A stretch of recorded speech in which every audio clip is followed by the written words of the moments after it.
Hello everybody, welcome to GG Files. I'm Toad Knight, and this is my part 2 of the upcoming indie games of October. The first one on our list, coming out on October 17th, is one I've been excited for the past year. It is Wizard with a Gun.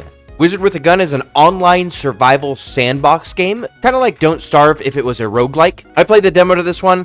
I enjoyed myself immensely. This one's published by Devolver Digital, and they have a great track record with all their games recently. I always put my faith in Devolver Digital to put out a good game.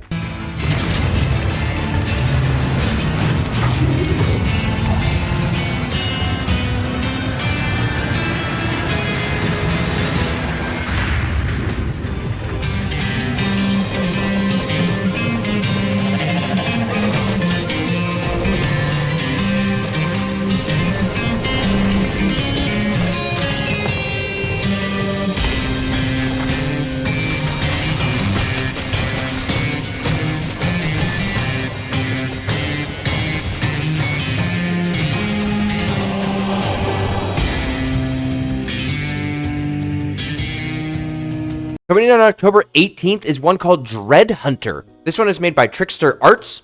Now, they did develop and publish the game, so it's full indie. And this game looks amazing. It's going to be a top-down RPG shooter. And the graphical style and the combat looks incredible. From all the trailers I've seen and the gameplay footage I've seen in this game, it looks like a fast-paced, top-down action looter shooter, and I am all in.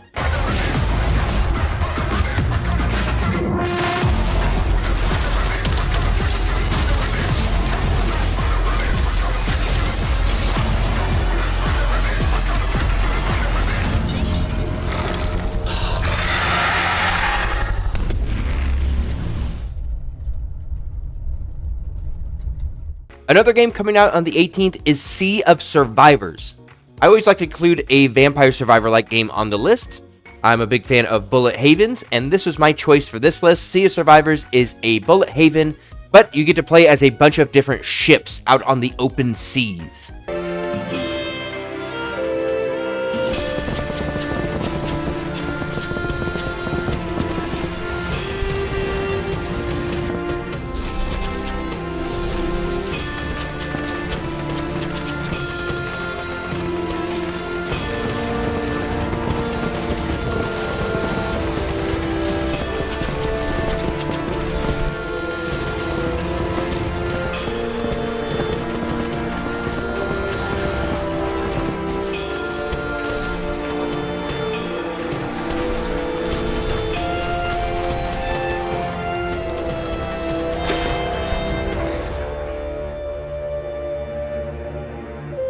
Up next on the list, coming out on October 18th, also is one that kind of took me by surprise this month. I didn't know this game was coming out this month.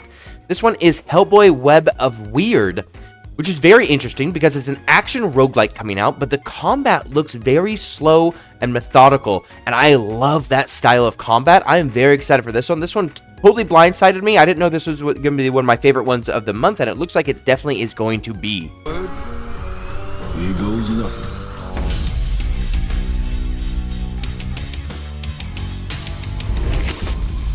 I'm gonna be sore. Definitely not Kansas.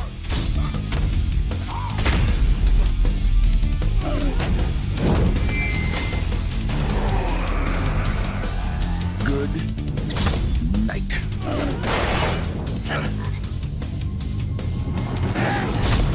The further you travel the world, the closer you will come to that which corrupts us all.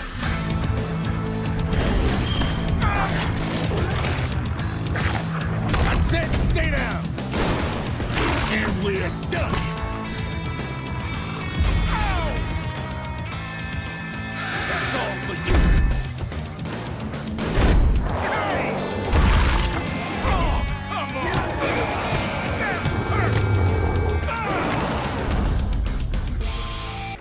Coming out on October 18th is one that actually blew up on my personal channel. It's called Folk Hero.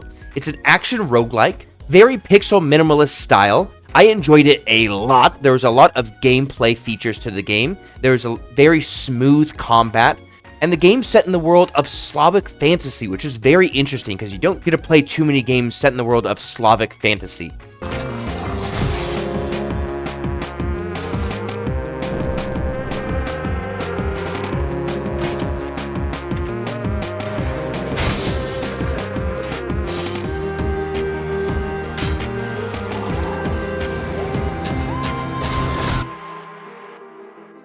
Another game coming out this month is called Endless Dungeon, and it might be the biggest indie game of the month just because Sega is publishing this one and it's going to be pushed through all the YouTubers. It's already getting tons of media attention. I remember last month Northern Lion was playing it.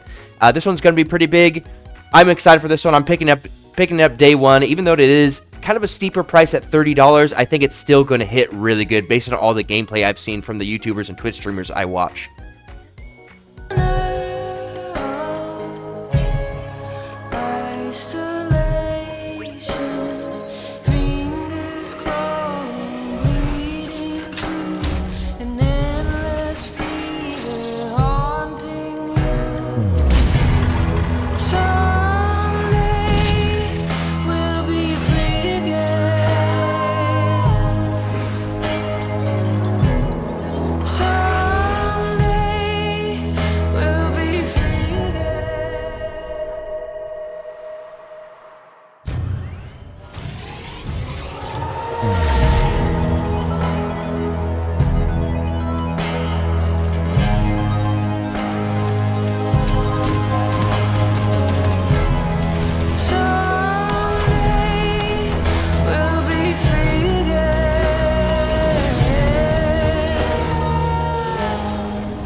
If you're into games like Doom, Duke Nukem, or Wolfenstein, you're going to feel right at home with this one. This one's Forgive Me Father 2. Now, I played the first Forgive Me Father, and I love this style of game. The enemies are amazing. I like the story in it. It's a very Cthulhu-themed retro first-person shooter, and I'm glad to see this indie company adding on to their franchise.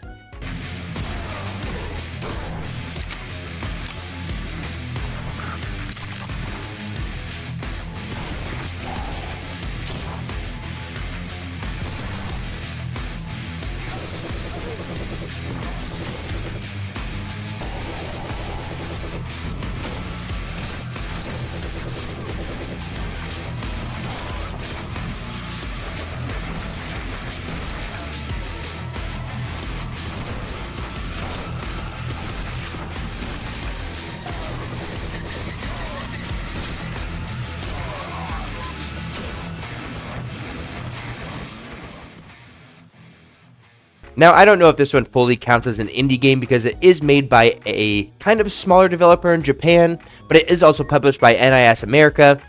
So it's not technically indie, but I still put it on the list because I thought it was lesser known in the States. This one is called Crymachina, and it's a new upcoming action JRPG that just looks incredible. The visuals are fantastic for this one. That's the first thing that drew me into this one. I think the visuals in this are what's really pulling me in, and then I saw the action combat and it just looks incredible. I put this one on the list just because it blew me away and I didn't even know it was coming out this month.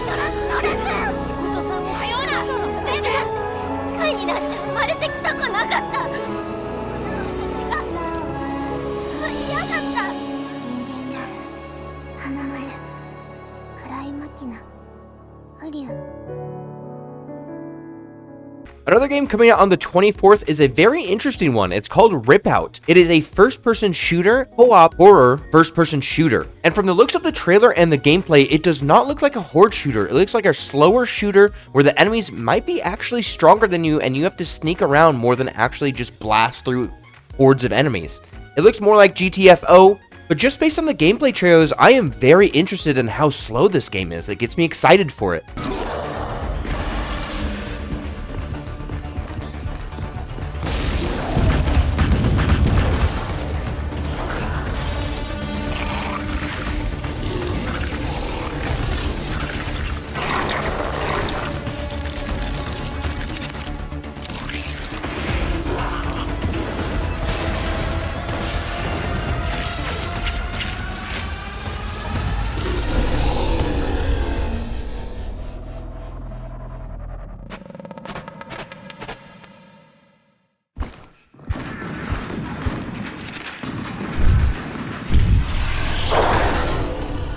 Last but not least on our list, coming out on October 26th, is Ghost Runner 2.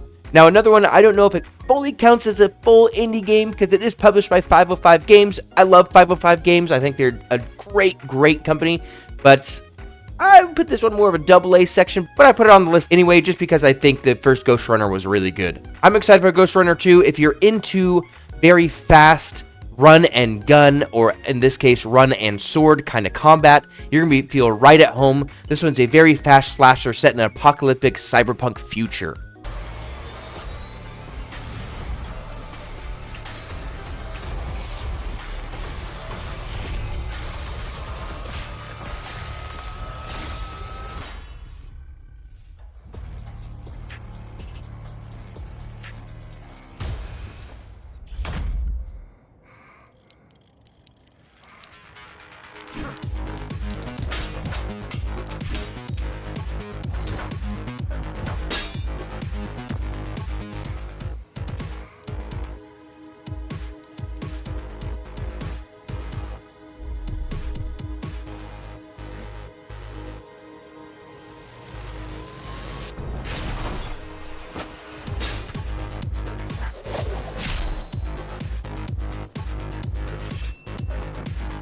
Enough!